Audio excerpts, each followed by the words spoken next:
घर घर म्हणजे फक्त चार भिंती आणि छप्पर नसतं, तर आठवणींचं एक जिवंत जग असतं. या घराने पिढ्यानपिढ्या पाहिलेल्या असतात.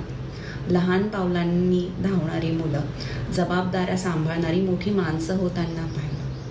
इथे सुखही पाहिलंय त्याने. पहिल्या पगाराचा आनंद, लग्नातील हसू, उत्साह, सणांमध्ये वावरणारे अनुभव आणि एकत्र बसून केलेल्या गप्पा, सारं काही त्याने अनुभवलं. एवढंच नाही तर दुःखही त्याने अनुभवलंय.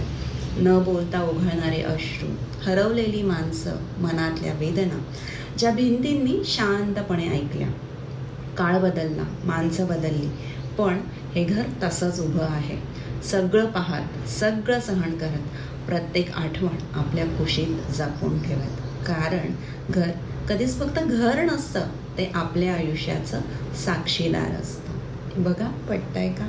श्री स्वामी समर्थ.